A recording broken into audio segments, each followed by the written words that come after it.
Hello everyone, आज इस video में हम रिफ्लेक्शन ऑफ लाइट का रिवीजन इन वन शॉट करने वाले हैं। इसके बाद आपका जो लाइट चैप्टर है वो कंप्लीट तरीके से ओवर हो जाएगा। तो कोई भी अगर आपको डाउट है तो प्लीज आप कमेंट सेक्शन में मुझसे पूछ सकते हैं। और एक चीज, आप नोट्स की पीडीएफ भी डाउनलोड कर सकते हैं। डिस्क्रिप्शन बॉक्स में आपको उसका लिंक मिल जाएगा और आप पूरी प्लेलिस्ट आके पूरा चैप्टर इन डिटेल समझ सकते हैं। तो without wasting the time, let's start our topic. तो आज हमें क्या करना है, आज हमें रिफ्लेक्शन ऑफ लाइट को क्विक रिवीजन में पढ़ना है कि किस तरीके से क्या चीजें होती है। तो इन शॉर्ट हम सारी चीजें समझेंगे। तो जैसे हम देखते हैं, सबसे फर्स्ट रिफ्लेक्शन होता क्या है बेसिकली। हमें पता है the phenomena of change in path of a beam of light as it passes from one medium to another. यानी कि जो लाइट रे है जब वो एक मीडियम से दूसरे मीडियम में जाती है तो उस टाइम पे कुछ लाइट की बेंडिंग होती है। इस बेंडिंग फेनोमेना को हम क्या बोलते हैं, रिफ्लेक्शन बोलते हैं। अब बेसिक कॉज क्या होता है रिफ्लेक्शन का हमारा, तो बेसिक कॉज हमारा होता है change in the speed of light. क्या होता है, एक मीडियम से जब दूसरे मीडियम में लाइट जाती है तो लाइट की जो स्पीड है कम या ज्यादा होती रहती है।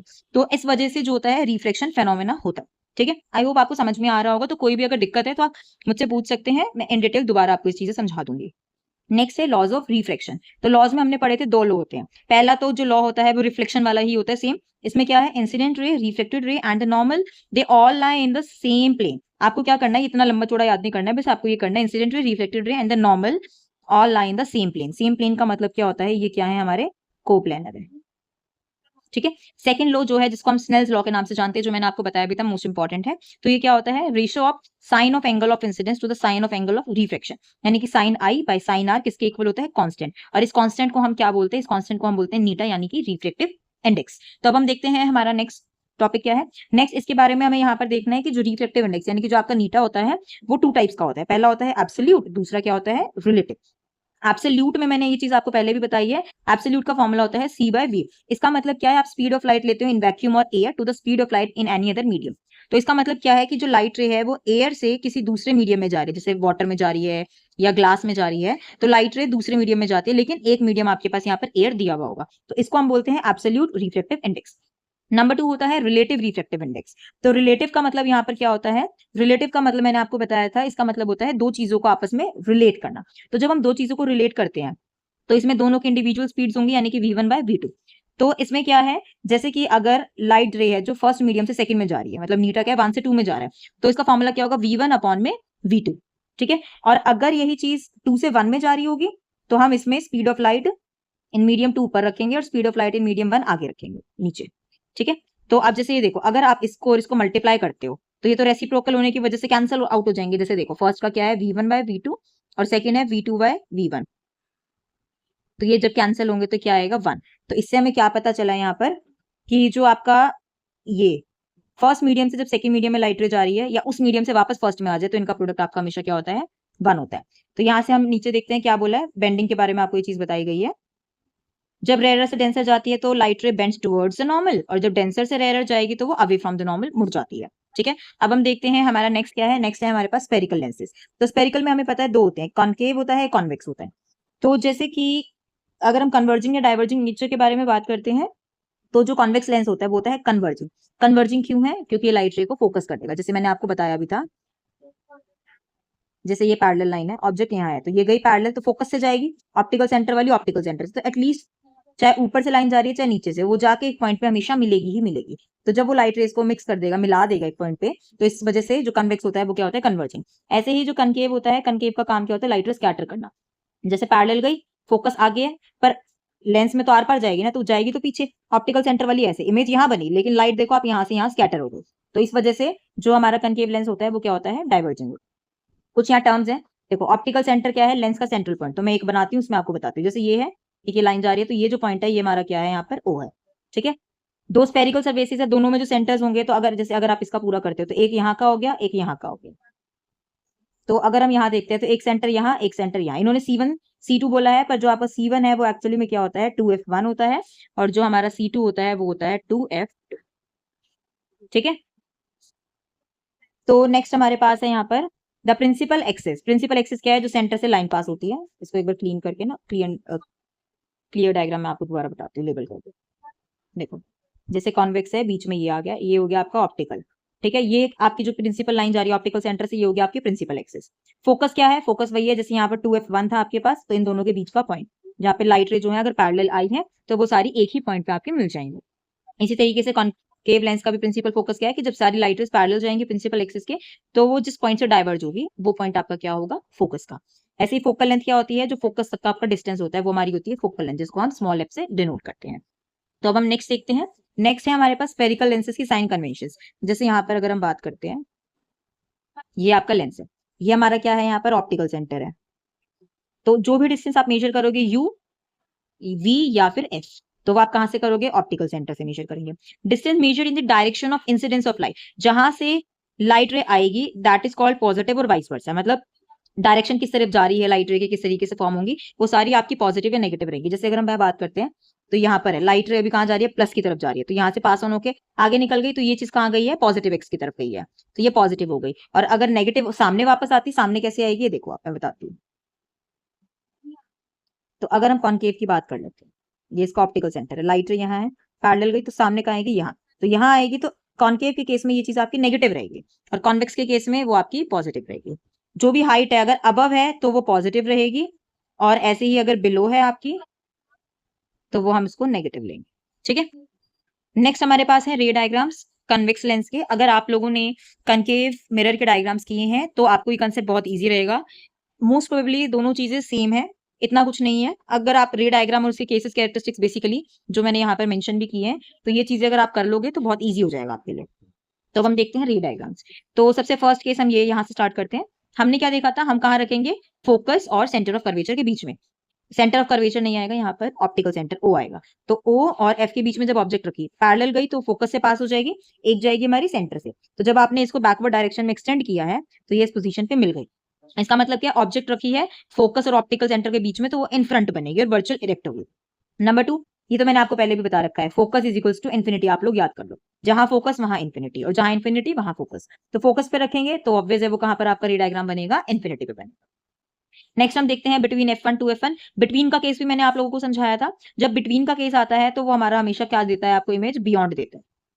तो यहाँ बियॉन्ड 2F2 हमारी इमेज फॉर्म होगी। जैसे देखो बिटवीन रखी है, पैरेलल गई तो वो फोकस से पास हो जाएगी और एक ऑप्टिकल सेंटर से, तो ये आपकी 2F2 के पीछे जाके मिल रही है, तो बियॉन्ड 2F2 हो गया।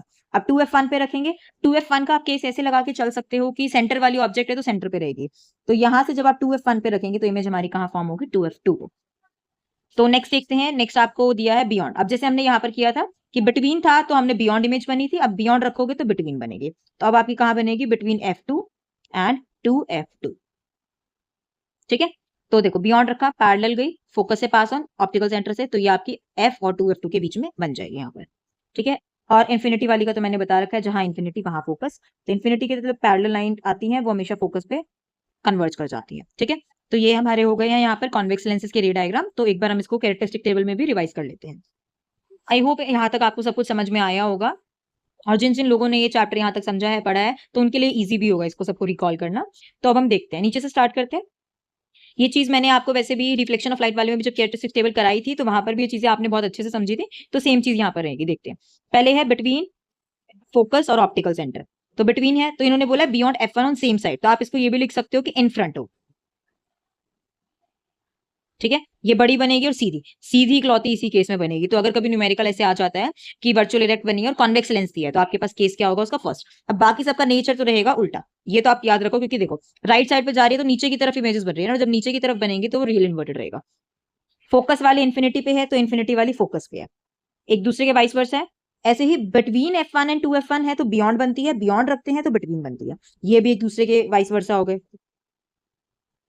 तो बियॉन्ड वाला बिटवीन का वाइस वर्सा है और इन्फिनिटी वाला आपका फोकस का वाइस वर्सा है।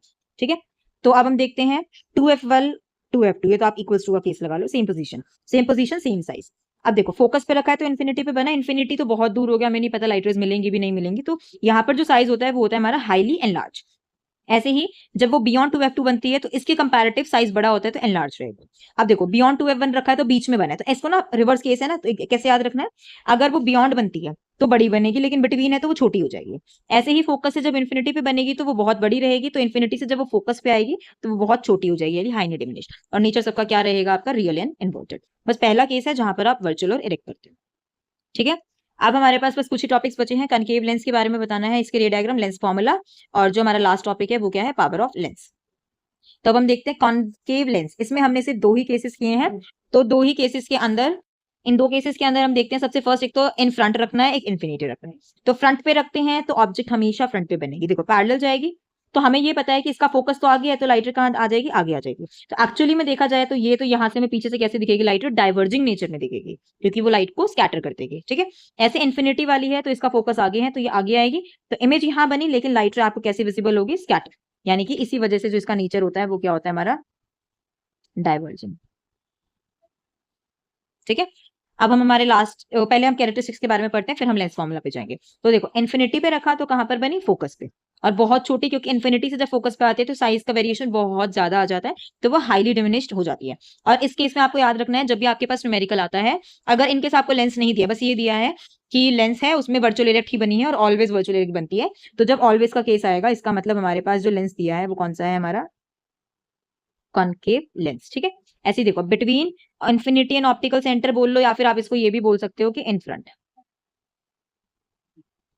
तो इन फ्रंट ऑफ लेंस अगर आप रखते हो तो वो इन फ्रंट ही बनेगी और छोटा साइज रहेगा, लेकिन वर्चुअल है। तो अब हमारा लास्ट सेकंड टॉपिक है लेंस फॉर्मूला।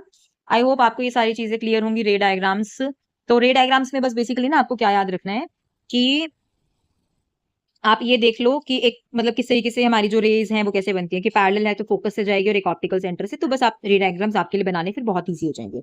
अब हमारे पास है last second topic lens formula, जो कि मैंने आपको मिरर फॉर्मूला की ट्रिक से याद कराया था। मैंने आपको ये चीज बोली भी थी कि आप लोग ना एक फॉर्मूला याद रखो, जैसे हमने मिरर फॉर्मूला याद रखा है 1/v + 1/u = 1/f।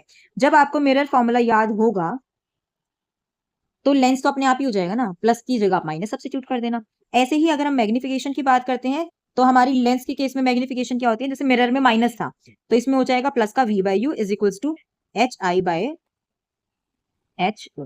ठीक है, तो वहां पर मिरर में हमने -v/u पढ़ा था, तो यहाँ पर हमारा क्या आएगा, यहाँ पर आएगा आपका +v/u। तो अब हमारा है चैप्टर का लास्ट टॉपिक, लास्ट रिवीजन, और कल से हम हमारा next chapter acid basis and salts start करने वाले हैं, तो प्लीज उसके लिए आप जुड़े रहिएगा। अब हम देखते हैं हमारा last topic power of lens क्या कहते हैं। देखो पावर क्या होती है, पावर होती है फोकल लेंथ का रेसिप्रोकल। तो power of lens is the basically reciprocal of focal length. ठीक है, एसआई यूनिट इसकी होती है डायोप्टर।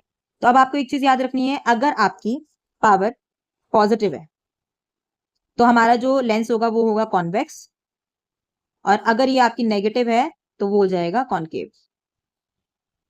ठीक है, तो यही चीज यहाँ पर मेंशन भी है कि कॉन्वेक्स की जो पावर होती है प्लस की होती है, कॉनकेव की नेगेटिव। ये क्यों होता है, फोकस की वजह से, क्योंकि हमें पता है कॉनकेव है तो कॉनकेव का जो फोकस होता है नेगेटिव होता है, तो कॉन्वेक्स का पॉजिटिव, तो इसी वजह से पावर में भी यही होगा। अब एक चीज याद रखनी है, अगर आपको multiple number of lenses combine करके दे दी है और इसकी आपको कॉम्बिनेशन निकालनी है, तो उसके लिए बस आपको उसे क्या करना है, डायरेक्टली ऐड करना है। तो P = P1 P2, जितने भी आपको पावर देंगे आप उसको ऐड कर दो। जो पॉजिटिव वैल्यू होगी आप पॉजिटिव रखोगे, जो नेगेटिव वैल्यू होगी आप उसे नेगेटिव रखोगे। तो यहाँ पर आज हमारे चैप्टर की रिवीजन भी खत्म हो गई और ये पूरा चैप्टर भी कंप्लीट हो चुका है। एक बार हम सारी स्लाइड्स को दोबारा देख लेते हैं। तो यहाँ पर हमने सबसे पहले रिफ्लेक्शन की डेफिनेशन देखी, उसके कुछ लॉज हमने देखे, फिर एब्सोल्यूट, ये हमारे हो गए टाइप्स ऑफ रिफ्रैक्टिव इंडेक्स, जिसमें एब्सोल्यूट और रिलेटिव रिफ्रैक्टिव इंडेक्स हमने पढ़ा। नंबर 3 पे स्फेरिकल लेंसेज और उसके अंदर क्या क्या टर्म्स होती हैं, लेबल किसमें करते हैं हम उसको, वो सब हमने देखा। नेक्स्ट हमने देखी साइन कन्वेंशंस, फिर हमने कुछ कॉन्वेक्स लेंस के रे डायग्राम्स और उसकी कैरेक्टरिस्टिक्स के बारे में पढ़ा, फिर हमने कॉन्केव लेंस के रे डायग्राम्स और उसकी कैरेक्टरिस्टिक्स देखी, फिर हमने देखा हमारा लेंस फॉर्मूला, जिसमें हमने मैग्निफिकेशन और लेंस फॉर्मूला दोनों के बारे में पढ़ा, और लास्ट हमारा टॉपिक था पावर ऑफ लेंस। तो यहाँ आपका चैप्टर होता है खत्म। तो वीडियो एंड करने से पहले मैं आपको वापस से याद दिलाना चाहूंगी कि नोट्स आप डाउनलोड कर सकते हैं, मेरे हैंड रिटन नोट्स और एडिटेड नोट्स दोनों ही अवेलेबल हैं। डिस्क्रिप्शन बॉक्स में उसका लिंक दिया गया है, वहां जाके वीडियो डाउनलोड करें, नोट्स से चैप्टर पढ़ें, और अगर आपको कोई भी डाउट है तो आप कमेंट सेक्शन में मुझसे पूछ सकते हैं। एंड अगर आपको ये वीडियो यूजफुल लगी या आपको मेरी वीडियोज अच्छी लगती हैं कि मैं प्रॉपर कंटेंट आपको प्रोवाइड कर रही हूँ, तो प्लीज मेरे वीडियोज को लाइक कीजिए, चैनल को सब्सक्राइब कीजिए और अपने फ्रेंड्स के साथ भी शेयर कीजिए। तो मिलते हैं अब हम नेक्स्ट वीडियो में नेक्स्ट चैप्टर के साथ।